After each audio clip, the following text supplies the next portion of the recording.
Let's talk about the study that scared an entire generation of women away from hormone therapy. The Women's Health Initiative, or the WHI, which was supposed to help women, instead, it left them suffering through hot flashes, insomnia, anxiety, brain fog, low libido, brittle bones, and told them to just deal with it. But here's the truth. The WHI study used the wrong hormones on the wrong population with the wrong messaging. And we are still cleaning up the mess 20 years later. In 2002, the WHI study released its early findings.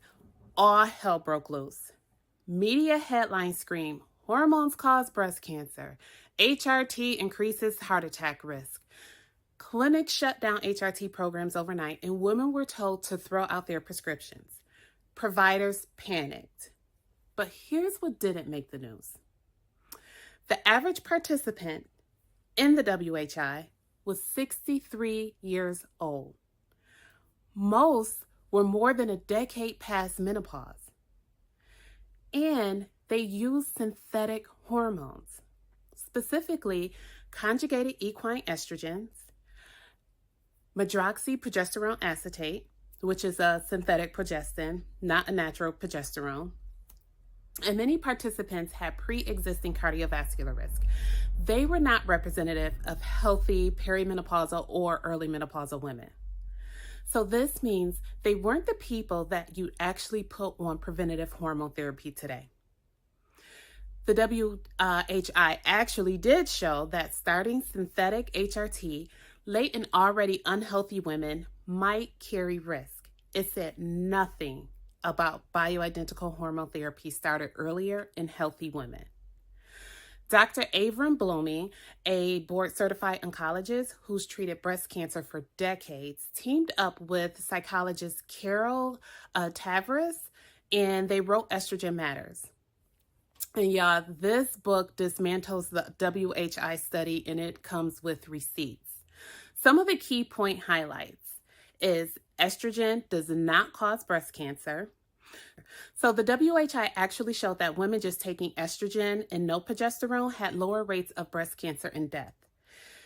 Another thing it highlights is the increased risk in the combo group was small, statistically insignificant in younger women, which meant risk was exaggerated by media headlines and lacked clinical context. It also highlights how timing matters. So starting HRT within 10 years of menopause reduces all-cause mortality and may protect against heart disease, osteoporosis, and dementia. It highlights progestins isn't progesterone, so synthetic progestins like Provera have very different biological effects than micronized bioidentical progesterone. Now you're probably wondering, why am I talking about a 20-year-old study?